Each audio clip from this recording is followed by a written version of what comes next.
கிருஷ்ணகிரி மாவட்டத்துல ஜெயிலுக்குள் நடந்த ஒரு கலவரத்துல ஒரு கைதியை அடிச்சு கொண்டிருக்காங்க. இப்ப வரைக்கும் வந்த உண்மையான தகவல் இதுதான். ஆனா அதுக்குள்ள சமூக வலைத்தளங்கள்ல எல்லாருமே இது ஒரு லாக்அப் டெத்து அப்படின்னு சொல்லி தவறான செய்தியை பரப்ப ஆரம்பிச்சிட்டீங்க. போன ஆட்சியில டிஎம்கே ஆட்சியில 26 பேர் இறந்ததுக்கு சிஎம் போன சிஎம் சார் விஜய் சார் சொன்ன மாதிரி நீங்க சாரி கேளுங்க சிஎம் அப்படின்னு சொல்லிட்டு சொன்னாரு. ஆனா இப்போ இந்த டெத்துக்கு சிஎம் சார் வாயே திறக்கல, விஜய் சார் எதுவுமே பேசல அப்படின்னு சொல்லி கிளப்பி விட ஆரம்பிச்சிட்டீங்க. பேசிக்கான ஒரு விஷயம், லாக்அப் டெத்துக்கும் பிரிசன் டெத்துக்கும் நிறைய டிஃபரன்சியேஷன் இருக்கு. இந்த ஒரு பேசிக்கான விஷயம் கூட தெரியாம நிறைய பேர் சமூக ஊடகங்களையும் நிறைய தலைவர்கள் இதை பத்தி தப்பு தப்பு தப்பு தப்பா பேச ஆரம்பிச்சிட்டீங்க.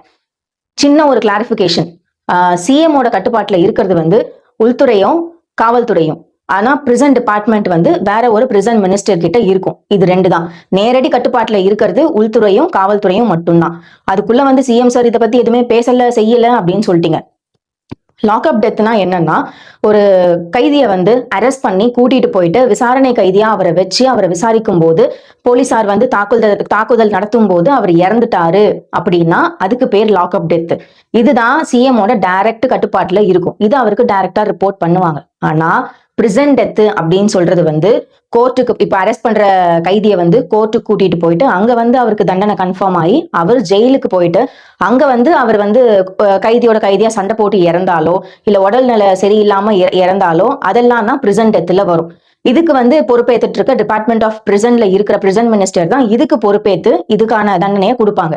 இதுதான் லாக்அப் டெத்துக்கும் பிரிசன் டெத்துக்கும் இருக்க டிஃபரன்சியேஷன். இந்த ஒரு பேசிக்கான விஷயம் கூட தெரியாம எல்லாருமே சமூக ஊடகங்கள்ல நிறைய தப்பான செய்தியை பரப்புறீங்க. யூடியூப்ல இருந்து இன்ஸ்டால இருந்து எல்லாத்துலயுமே ஒரு லைக்ஸுக்கும் ஒரு கமெண்ட்டுக்குமா இந்த மாதிரி தப்பான செய்தி எல்லாம் பரப்புவீங்க. இதுக்கும் சிஎம்க்கும் சம்பந்தம் இல்லையா அப்படின்னு இருக்கு. அவரோட டைரக்ட் இதுல இல்ல. ஆனா இது அவர் நம்ம தமிழ்நாட்டுக்கே முதலமைச்சர் அப்படின்றதுனால இதுல அவருக்கு பொறுப்பேற்று இதை பண்றதுக்கான முழு அதிகாரம் இருக்கு. அதை அவர் பயன்படுத்தி அந்த சம்பவம் நடந்ததுக்கான காரணம் யாருன்னு தெரிஞ்சு அவரை சஸ்பெண்ட் பண்ணியிருக்காங்க. கேஸ் போயிட்டு இருக்கு. இதுல கண்டிப்பா நியாயமான தீர்ப்பு கிடைக்கதான் போகுது. சரிங்களா? இதை இப்போ பிரசன்ட் மினிஸ்டரா இருக்க சிடிஆர் நிர்மல்குமார் சாரும் இதை பத்தி பேசி இதுக்கான ஆக்ஷன்ஸ் எடுத்திருக்கோம்னு சொல்லி பிரஸ் மீட்டும் கொடுத்திருக்காங்க. இந்த மாதிரி எல்லாமே ப்ராப்பரா அவங்க அதை பண்ணிட்டு தான் இருக்காங்க. முதலமைச்சரும் இதுக்கான பதில இந்த மாதிரி கொடுத்திருக்காரு. அந்த பர்சனை சஸ்பெண்ட் பண்ணிட்டு கேஸும் போட்டிருக்காங்க. இது எல்லாமே ப்ராப்பரா பண்ணிட்டு தான் இருக்காங்க.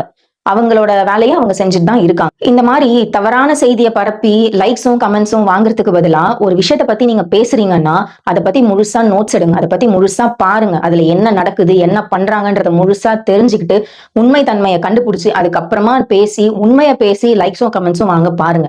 இந்த மாதிரி உண்மையான செய்திகள் எல்லாத்தையுமே தெரிஞ்சுக்கிறதுக்கு என்னோட சேனலை சப்ஸ்கிரைப் பண்ணிட்டு ஃபாலோ பண்ணிக்கோங்க. மறக்காம லைக் பண்ணிடுங்க. இன்னும் தொடர்ந்து நிறைய பேசலாம். நன்றி.